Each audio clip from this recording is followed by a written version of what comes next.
नमस्ते छात्रों। आज हम इतिहास के एक ऐसे मोड़ के बारे में बात करेंगे जिसने पूरी दुनिया को देखने और सोचने का नजरिया बदल दिया। हम बात कर रहे हैं मुद्रण क्रांति यानी द प्रिंट रेवोल्यूशन की। चलिए इसे स्लाइड दर स्लाइड समझते हैं। परिचय। Hello everyone.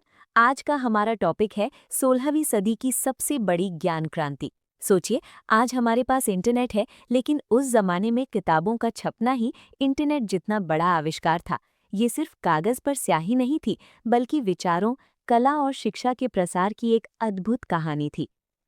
इतालवी संस्कृति का प्रसार।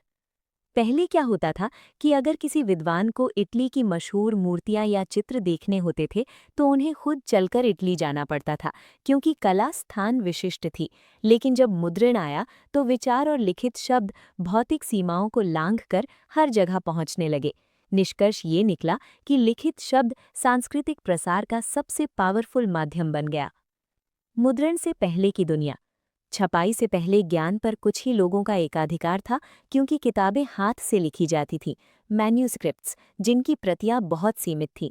ये काम इतना धीमा था कि एक किताब की नकल करने में महीनों लग जाते थे।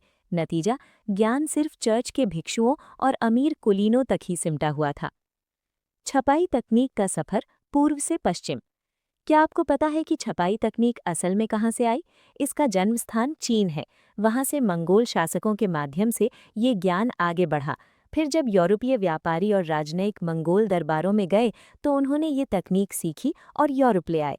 मज़ेदार बात यह है कि इसी रास्ते से बारूद यानी फायर आर्म्स, कंपस और एबिकस भी यूरोप पहुंचे थे। योहान्स गुटेनबर्ग का आविष्कार। अब एंट्री होती है योहान्स गुटेनबर्ग की। साल 1455 में उन्होंने एक ऐसा करिश्मा किया जिसने इतिहास बदल दिया। उन्होंने मूवेबल टाइप यानी चल प्रकार प्रिंटिंग प्रेस का आविष्कार किया। उनकी पहली बड़ी उपलब्धि थी बाइबल की 150 प्रतियां सफलतापूर्वक छापना। 1:150 का जादुई अनुपात। यहाँ देखिए असली क्रांति। पहले जितने समय में एक भिक्षु हाथ से एक बाइबल लिख पाता था, उतने ही समय में गुटेनबर्ग की प्रेस ने 150 मुद्रित प्रतियां तैयार कर दी। ये उत्पादन की गति में एक अभूतपूर्व छलांग थी। पांडुलिपि बनाम मुद्रण तुलना। इस टेबल को ध्यान से देखिए। गति, जहां पहले वर्षों लगते थे, अब काम कुछ हफ्तों में होने लगा।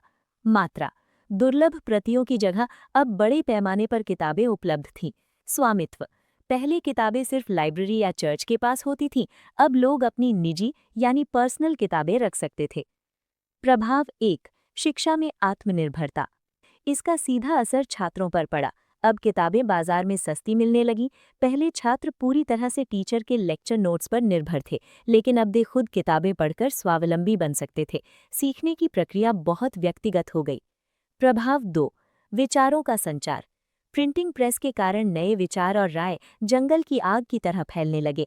एक अकेला विचार अब रातों रात समाज के एक बड़े हिस्से तक पहुंच सकता था। स्लोगन बन गया, एक पुस्तक सैकड़ों पाठक। प्रभाव तीन, व्यक्तिगत पठन। अब ज्ञान सिर्फ सार्वजनिक मंचों या धार्मिक प्रवचनों तक सीमित नहीं रहा। किताबों के सस्ते होने से लोगों के घरों में रीडिंग हैबिट विकसित हुई। लोग अब शांति से अपने घर बैठकर खुद पढ़ और सोच सकते थे।